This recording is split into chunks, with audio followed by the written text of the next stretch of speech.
وہ ایک کالج میں پڑھنے والی ناسمجھ سی لڑکی۔ اچانک اس کے سر پر بہت ذمہ داریاں آ گئیں۔ سارہ کا داخلہ کالج میں ہوا۔ فرسٹ ایئر کی اسٹوڈنٹ تھی۔ اس کے گھر سے کالج اتنی دوری پر نہ تھا، وہ خود کالج آ جا سکتی تھی۔ ایک دن وہ گھر سے نکلی ہی تھی کہ اسے یہ محسوس ہوا کہ اس کا پیچھا کوئی کر رہا ہے۔ اس دن وہ بہت ڈری ہوئی تھی، لیکن گھر آ کر اس نے کچھ نہ بتایا کہ ہو سکتا ہے کہ یہ میرا وہم ہی ہو۔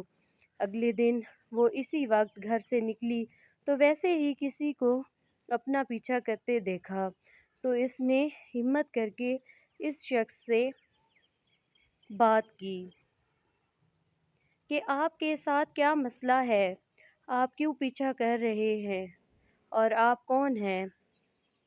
اس نے جواب میں بولا کہ میں آپ کا پڑوسی ہوں اور میرا نام تابش ہے، اور میں کافی ٹائم سے آپ کو آتے جاتے دیکھتا، پر آپ سے بات کرنے کی ہمت نہ ہوئی کیونکہ آپ مجھے اچھی لگنے لگ گئی۔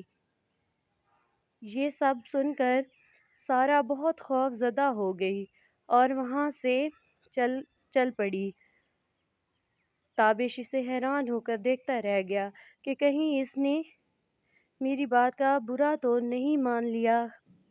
اگلے دن تابش سارہ کا انتظار کرتا رہا، لیکن وہ نہ آئی، تو وہ تھک کر اس کے گھر کے دروازے پر دستک دی۔ سارہ نے دروازہ کھولا۔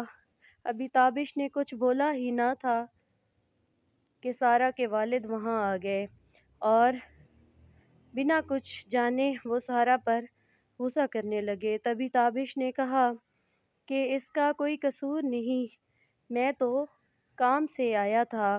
یہ کہتے ہوئے وہ وہاں سے چلا گیا، پر سارہ کے والد کو یہ بات کھٹک رہی تھی کہ یہ لڑکا ہو نہ ہو کسی مقصد کے لیے آیا تھا۔ اسی وجہ سے اس نے سارہ کا کالج جانا بند کر دیا، کہیں یہ غلط راستے پر تو نہیں چل پڑی۔ پھر بھی سارہ کے والد کا دل مطمئن نہیں تھا، تو اس نے سارہ کی شادی کا فیصلہ کر لیا۔ ایک غلط فہمی نے سارہ کے سارے خواب چکنا چور کر دیے۔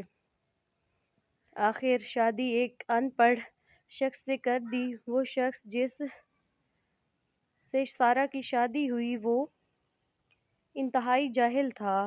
اسے اپنی گھر کی ذمہ داریوں کا احساس نہیں تھا۔